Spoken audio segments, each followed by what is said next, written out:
大家好，欢迎来到艾门享受健康系列的频道，我是享受健康的艾门。人在睡觉时，上呼吸道，包括鼻咽、口咽及喉部，发生反复性的塌陷，因而堵住呼吸道，造成呼吸变浅且费力。病人可能会出现明显的打鼾，或称打呼，更严重会造成气道完全堵塞而造成窒息。根据美国神经医学期刊的定义，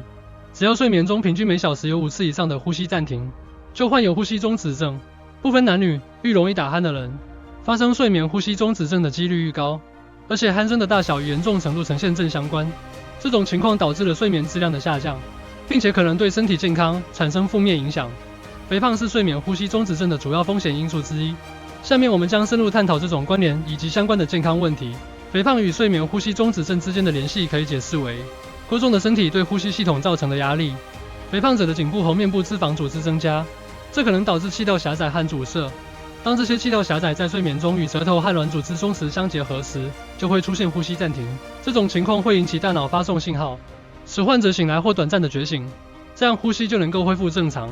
但同时也干扰了正常的睡眠周期。睡眠呼吸中止症可能对患者的身体健康产生广泛的影响。首先，由于睡眠质量下降，患者可能经常感到疲劳和嗜睡，这会影响日常生活和工作。其次，睡眠呼吸中止症与心血管疾病密切相关。患者在睡眠过程中的反复低氧血症和高碳酸血症，可能导致高血压、心律不整和冠心病的风险增加。此外，睡眠呼吸中止症也与代谢综合症和2型糖尿病的发展相关。对于肥胖者患有睡眠呼吸中止症的患者，减重是改善症状的重要方法之一。研究显示，即使减轻5%至10%的体重，也可以显著减少睡眠呼吸中止症的发生和严重程度。减重可以减少脂肪在颈部和面部的积聚，减少气道阻塞，从而改善呼吸情况。此外，健康的饮食和适度的运动也是管理睡眠呼吸中止症的重要手段。除了减重外，根据不同情况，睡眠呼吸中止症使用的治疗方式不同。氧压呼吸器 CPAP， 如果已经确诊有睡眠呼吸中止症候群，出现缺氧、高血压症状，标准治疗是佩戴氧压呼吸器，利用连续性正压，将空气送到病人呼吸道中阻塞部分，帮助撑开，维持患者呼吸道的畅通，就能有效解决打鼾及呼吸中止的问题。牙套止鼾器原理是防止睡眠时舌头后方挡住呼吸道，将下颚舌头往前拉，或是直接压住舌根，增加呼吸道的空间，就有效能改善睡眠中止症。手术以上医疗用品的选择一定要和专科医师讨论，明白两者利弊得失，并亲身使用，才能找出最佳的治疗效果。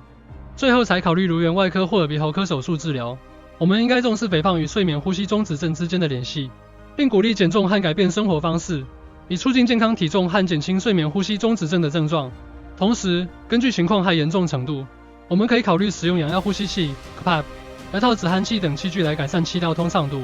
通过综合治疗方法，我们可以提高睡眠质量，减少与睡眠呼吸中止症相关的健康风险，并改善其整体生活质量。